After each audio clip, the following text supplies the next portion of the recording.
ज़्यादा समय ना लेते हुए, क्योंकि आगे अपने को सेवा क्रम भी श्री बैठक जी का करना है, इसलिए 2 मिनट बस इस बहाने आश्रय का पद भी हम आप सब मिलकर कर पाएंगे। श्री महाप्रभु जी के आश्रय में ही हमारा स्थान है। मैंने ऐसा निश्चय किया है, आज विशेष प्रथम दिन चरित्रों को श्रवण करके, कि शास्त्री जी बिल्कुल जैसे मेरे हृदय में श्री महाप्रभु जी के बैठक जियों का चरित्र जो विराज रहा है और श्री गोकुलनाथ जी की वाणी को जैसा मैं अपना निज परिकर जान के आप वैष्णवों को समझाना चाहता था और समझाना चाहता हूँ, शास्त्री जी बिल्कुल वही कार्य बहुत सुंदर रूप से कर रहे हैं। इसलिए प्रत्येक बैठक पे कोई भी प्रकार का अध्यक्षीय वचनामृत या उस पर गूढ़ प्रकाश की आवश्यकता नहीं है, लेकिन प्रतिदिन जो 12 बैठक जी का श्रवण हम कर रहे हैं और जिनके सेवा का भी हमको लाभ प्राप्त होगा, उसमें अमुक बैठक जी ऐसी भी हैं जो मेरी व्यक्तिगत रूप से बहुत पर्सनल फेवरेट बैठक जी है और उनका चरित्र भी मेरा बड़ा फेवरेट है, बड़ा प्रिय है। उसमें से वैसे तो ब्रज की हर एक बैठक, हर एक चरित्र एक ऐसा व्यंजन है कि जो भूखे के लिए बड़ा धर्म संकट है कि पहले गुलाब जामुन खाऊं कि पहले रसगुल्ला खाऊं। एक भूखे के लिए जैसे व्यंजन इतने प्रलोभनकारी होते हैं, ऐसे ही श्री आचार्य चरण की बैठक जी और उनके चरित्र भी भगवदी हृदय के लिए वैसे ही हैं। लेकिन बहुलावन की जो बैठक जी, एक जो श्री आचार्य चरण की बैठक है, जब हम बाल्यकाल में हमारे पितृचरण को ये बैठक जी बहुत प्रिय है और आज भी ये बैठक जी बहुत रमणीय स्थान पे है। तो जब हम बाल्यकाल में हमारे पितृचरण के साथ वारंवार ब्रज जब भी जाते थे, बहुलावन जाना होता ही था बाल्यकाल में, और श्री आचार्य चरण की बैठक में सेवा में भी लाभ मिलता था, तो हमारे तीर्थ पुरोहित हमको बहुलावन की गाय के पास ले जाकर और वहां का तीर्थ का महात्म्य बताते थे। तो वो बताते थे ये सब ब्रज के स्थल पुराण है, ये जब तक ब्रजवासियों के मुख से अपन श्रवण नहीं करते, अपने को वहां का स्थल हिट नहीं करता। जैसे अपन आज की भाषा में कहते हैं ना कि वहां जाके दान कराओ, वहां का सब सुन लो, लेकिन वहां का स्थल पुराण नहीं सुना आपने तो आपको वो स्थल समझ में ही नहीं आएगा। तो ऐसे ही हमारे तीर्थ पुरोहित, वल्लभ कुल के तीर्थ पुरोहित जो पीढ़ियों से यात्राएं करा रहे हैं, वो हमको ले जाके उसका महात्म्य बताते थे कि जैसे पूछरी का लोटा ठाकुर जी का सखा, उसने जब सुना कि ठाकुर जी श्री जी बाबा, वो पूछरी का लोटा जो है वो श्रीनाथ जी के काल का सखा नहीं है, वो भी द्वापर के काल का सखा है। और वो जब ठाकुर जी को अक्रूर जी मथुरा ले गए तो अन्न जल त्याग के बैठ गया, और जब श्रीजी बाबा ब्रज में प्रकट हुए गिरिराज जी में से, तो उसने वापस द्वापर का खान पान छोड़ा हुआ, उसने वापस श्री आचार्य चरण के काल में जब श्रीनाथ जी प्रकट हुए और श्रीनाथ जी पूछरी के लोटा के साथ खेलने लगे, तो उसने द्वापर का छोड़ा हुआ अन्न जल उसने वापस खाना पीना शुरू किया। पर जब वापस श्रीनाथ जी मेवाड़ की तरफ पधारे तो उसने फिर से श्रीनाथ जी से ये कहा कि अब मैं वापस अन्न जल त्याग रहा हूं, और अब जब तक आप मेवाड़ से सब जीवों को सुख देके पुनश्च ब्रज में नहीं पधारोगे, मैं तो अन्न जल बिना ही यहाँ बैठा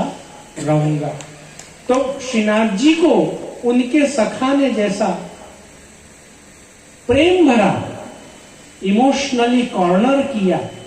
कि आपको ब्रज तो पुनश्च पधारना पड़ेगा ब्रजवासियों के लिए, हमारे लिए, वैसा ही जब अक्रूर जी ब्रज में आए और उन्होंने जब बताया कि भाई ऐसे कंस का वध करवाने मेला लगा है, आपको पधारना है, तो बहुला गाय ने भी सारस्वत कल्प में ठाकुर जी के याद में खान पान छोड़ दिया और वो बहुला गाय का त्याग देखकर वहां के गांव और समस्त ब्रज 84 कोस के लोग उस गाय का पूजन करते थे और वो ठाकुर जी की स्मृति में जड़ हो गई। वो सोच में ही अपन कैसा होता है, घर में अपन को एक बहुत टेंशन आ जाता है तो अपन स्थिर हो जाते हैं, अपन टेंशन में स्टैच्यू हो जाते हैं। तो ऐसे ही वो ठाकुर जी के प्रयोग में बहुला गाय, जो नंद राय जी के भवन की सबसे प्रिय गाय ठाकुर जी की,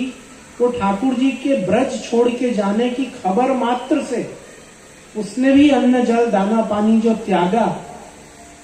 वो जब श्री आचार्य चरण जब बहुलावन पधारे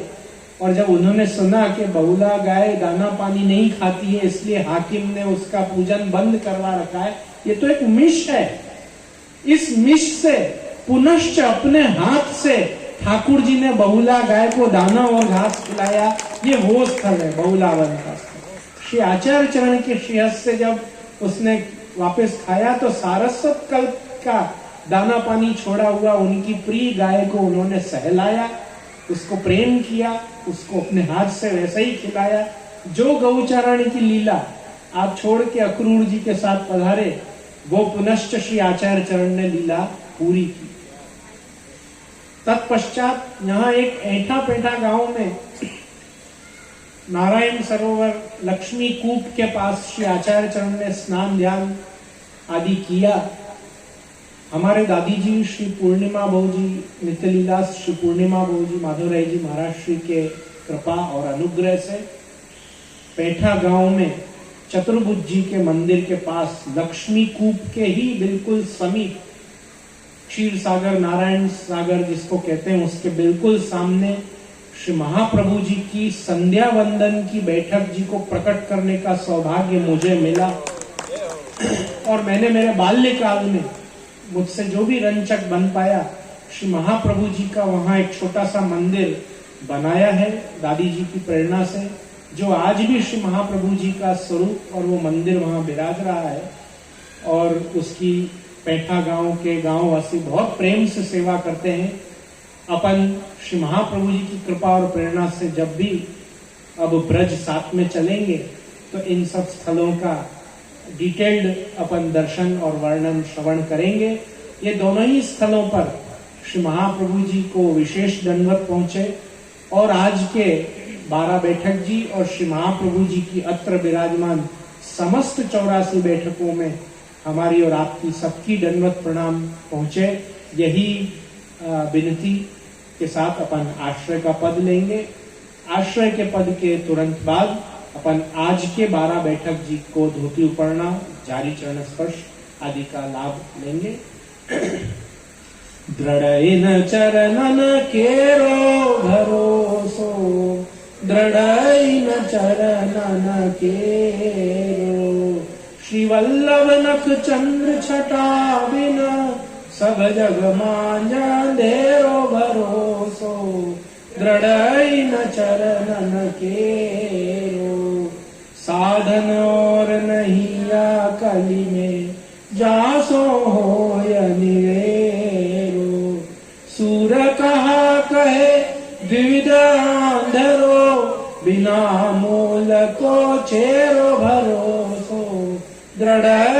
चरणन के। बोल श्री गिरिराज धरण की, श्याम सुंदर श्री अम्बे महाराज, श्री वल्लभाधीश की, श्री गुसाई जी परम दयाल की, आज के आनंद की।